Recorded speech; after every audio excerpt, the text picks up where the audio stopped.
여러분과 함께 건강을 나누는 비타톡의 이학사입니다. 여러가지 영양소들 중에서 비타민과 항상 따라오는 게 미네랄입니다.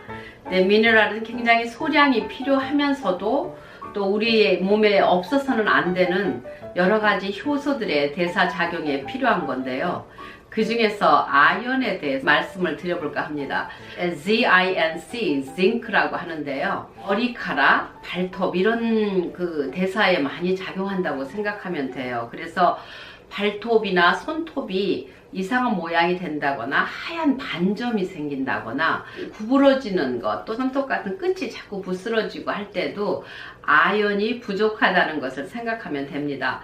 칼슘만 먹으면 되는 거 아닌가요? 그런데 칼슘하고 아연이나 마그네슘 이런 미네랄들은 서로 각자의 하는 일이 다르기 때문에 그것을 조금씩 거기에 필요한 양만큼 복용하는 것이 좋습니다. 음식으로도 복용하면 되지 않나요? 씨앗이나 견과류, 그리고 이렇게 동물성 단백질이 많이 들어 있습니다. 그런데 여러분들 어떻게 되죠? 많이 먹다 보면 과량의 단백질이 몸 안에 들어올 때에 염증이 또 생기기도 하고 살이 찌는 경우도 많이 있죠. 그래서 음식으로 먹으면 제일 편하고 좋은데 음식 속에서 우리가 필요로 하는 만큼을 다 추출해낼 수가 없기 때문에 아연은 우리가 치료 목적으로 쓰기 위해서는 한 보통 100mg 이상이 필요하다고 보면 됩니다. 몸에 종기가 많이 난다거나 얼굴에 여드름 같은 트러블이 많이 있는 청소년들한테도 많이 필요하고요. 크론시병, 또 과민성 대장염을 앓고 계신 분들한테도 특히 아연이 많이 부족합니다. 그래서 우리의 그 세포가 성장한다거나 또는 분열한다거나 또 독소를 내보내는 그런 모든 대사작용에 효소들이 필요하지 않습니까? 그런데 그 효소의 활성화를 시켜주는 것이 이 아연입니다. 그래서 아연은 특히 이제 임신을 준비하는 남녀 부부 많이 드셔야 되고요. 커피를 많이 드시는 분들, 커피를 마실 때마다 이렇게 이뇨제의 역할을 하기 때문에 아연이 많이 배설됩니다. 하루에 석 잔 이상 드시는 분들은 내가 혹시 아연이 결핍되지 않았나 하는 것도 생각을 해보셔야 되고요.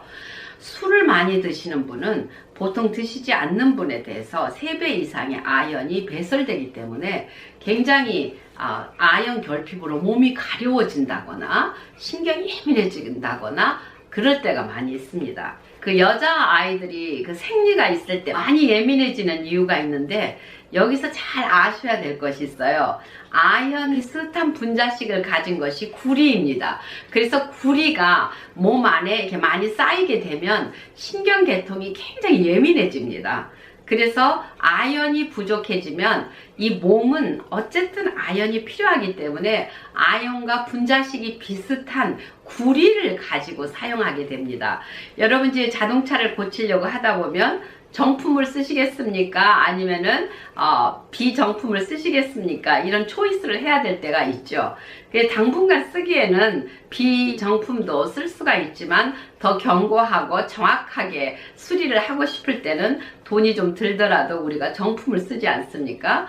그래서 이 아연이 부족한 사람은 이 몸이 알아서 비정품인 구리를 갖다 쓴다고 생각하면 됩니다. 그러면은 어느 정도까지는 뭐 별 차이가 없이 살아가는데 괜찮을 것 같은데 그게 긴 시간을 가게 될 때에 구리 독성이 나타나기 시작하죠. 신경 예민해지고 신경계통에 유해합니다. 이 아연의 부족함은 채식주의자들한테서 많이 나타납니다. 아연은 동물성 식품에 많이 있는 거기 때문에 채식만 계속 드시게 되면 아연을 반드시 따로 섭취를 하셔야 됩니다. 두 번째, 술을 많이 드시는 분들은 아연이 급격하게 부족해지기 때문에 꼭 아연을 보조제로 드시는 것을 추천드립니다. 이명이 있는 사람들, 사람이 스트레스를 많이 받거나 어떤 트라우마가 있을 때 이명이 생기죠. 그래서 그 이명이 생겼을 때 그 이명의 소리를 좀 줄여주는 것도 이 아연의 역할입니다. 암보다 스트레스를 많이 받으시는 분들한테는 특히 아연이 다른 미네랄들에 비해서 급격하게 사용되어지기 때문에 정상적으로 그저 아무 탈 없이 평온하게 사는 사람들에 비해서 3배 정도가 아연이 더 필요할 수가 있다는 사실, 그렇게 기억하시고 챙겨 드시면 좋겠습니다. 요즘에 와서 설사를 좀 많이 한다든가 그냥 먹기만 하면 가서 쏟는다든가 그런 과민성 대장염이 있으신 분들, 크론시병이 있는 분들한테서도 아연이 결핍된 상태에 있기 때문에 예민해질 수가 있죠. 한 여러 가지 스트레스를 받거나 감기가 너무 자주 온다거나 아니면 몸에 여기저기 종기가 잘 생긴다거나 그럴 때에는 보통 100mg 이상을 드시는 것을 추천드립니다. 요즘에 와서 왜 이렇게 기억력이 자꾸 감퇴되는 것 같지? 학업 성적도 잘 올라가지 않고 이럴 때도 아연 챙겨 드시는 거 잊지 마시고요. 그래서 아연이 상당히 부족하다고 생각하는 것은 보통 본인이 감지할 수가 있어요. 그래서 알러지 때문에 고생하시는 분들도 아연이 결핍이 있다는 거 한 번쯤 생각을 해보시고요. 전립선 암을 미리 막기 위해서라든가 아기 부전이 있는 분들한테는 상당히 긴 시간 동안에 아연을 공급해 주시는 것이 굉장히 도움이 됩니다. 오늘도 도움이 되셨기를 바라면서 좋아요와 구독 눌러주시고 또 다음 영상에서 뵙기로 하겠습니다. 감사합니다.